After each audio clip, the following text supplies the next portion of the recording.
The Schools Challenge Quiz is one of the most exciting and competitive academic battles in Jamaica. But how did it all begin? We sat down with the producer to get the details. My name is Michael Gonzales, executive producer, Schools Challenge Quiz. Well, the quiz started way back in 1969. Was a takeoff from what was called University Challenge at the time, the UK program. And it was kind of formatted to fit the Jamaican high school system. Not many schools participated that year, but we did have a crossover from 69 to 1970. And the first winner was actually St. Hugh's High School, the only all-girls school to ever win the competition, and that remains the case. Kingston College has won 11 times, which is the most for the competition. Clearly they are the most successful school in the history of the quiz. I think because they have a great culture of quiz and they have a very strong support from their alumni. So I think that's probably the reason for their success. So KC has been one of the dominant forces, not in recent times, but certainly in the 70s, 80s, 90s. They have always come with a very strong contingent for the quiz. Well, I know there have been some historical data that suggests that a school actually went over 100 once. Could have been KC or Wolmer's. I don't recall exactly, but that's when the quiz was much longer. It used to be like more minutes than we have now in the more, what I call the more commercialized version of the program. But in the early days, there were some pretty high scores, maybe because the questions were perhaps a lot easier and were repeated more often, but there have been schools that have been up to high 90s and over 100. The quiz is based on about 20 subject areas, and we have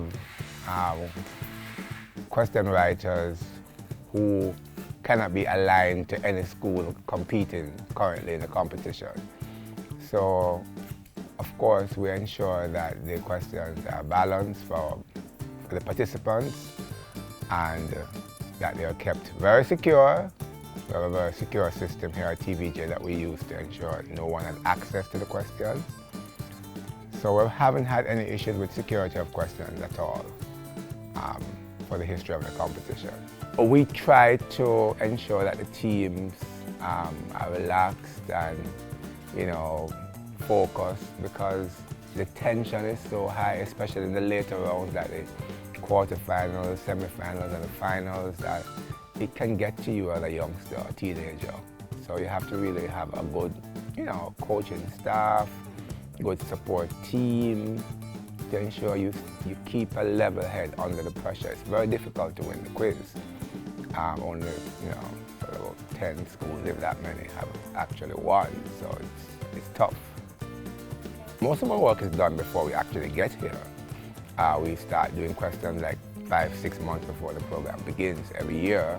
That's really the foundation of the program. The questions have to be prepared and vetted and re-vetted and re-vetted. That's most of the work.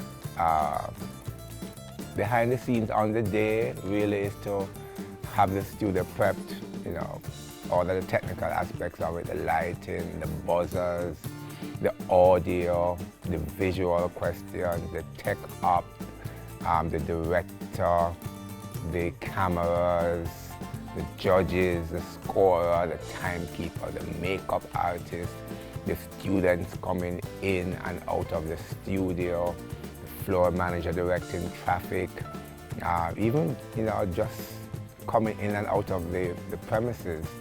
For some people it's an awesome experience. I've never been in a TV studio before. So, it really is a combination of quite a few people to make it happen.